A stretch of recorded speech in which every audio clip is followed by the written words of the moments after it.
ليه النهاردة إيطاليا كلها أجازة؟ يعني لو أنت عايش في إيطاليا أو حتى جاي تزورها أكيد ملاحظ النهاردة يوم مختلف شويتين. محلات أغلبها مقفولة، معظم الناس في أجازات واحتفالات وأعلام إيطاليا في كل مكان. طب إيه السبب؟ ده هيكون موضوعنا النهاردة. تعالوا نحكي حكاية يوم غير تاريخ إيطاليا للأبد. تخيلوا معايا، من 80 سنة بلد كاملة قررت تغيير نظام حكمها كله بصندوق انتخابات. وده بالظبط اللي حصل في إيطاليا يوم 2 يونيو، واللي بيعتبر يوم من أهم الأيام في تاريخ إيطاليا كلها. زمان إيطاليا ما كانتش جمهورية زي دلوقتي، ولكن كانت مملكة. كان عندهم ملك وعيلة مالكة بتحكم البلد.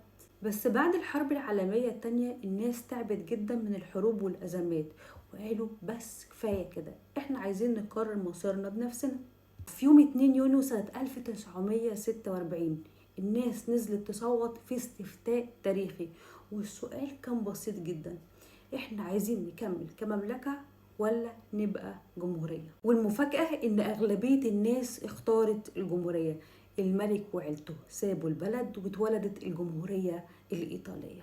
كل سنة بنحتفل بلافيستا ديلا ريبوبليكا، عيد الجمهورية الإيطالية. وفي حاجة مهمة برضو حصلت في اليوم ده. لأول مرة في تاريخ إيطاليا الستات خدوا الحق في التصويت على مستوى الدولة ككل. يعني اليوم ده مش بس يوم مهم لميلاد الجمهورية، ولكن يوم مهم جدا في تاريخ الديمقراطية وحقوق المرأة في إيطاليا. وعشان كده يوم 2 يونيو بيبقى عيد وطني.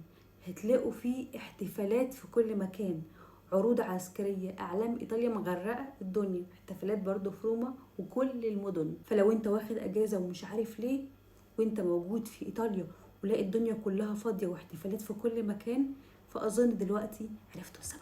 كنت تعرف المعلومة دي قبل كده ولا لأ؟ يلا اكتب لي في الكومنتات. ولو عجبك الفيديو وشفت ان هو كان مفيد بالنسبه لك، ما تنساش تدعمني بلايك وشير عشان تشجعني اعمل لك فيديوهات تانية اكتر. واشوفك في الفيديوهات الجايه على الف خير. تشاو.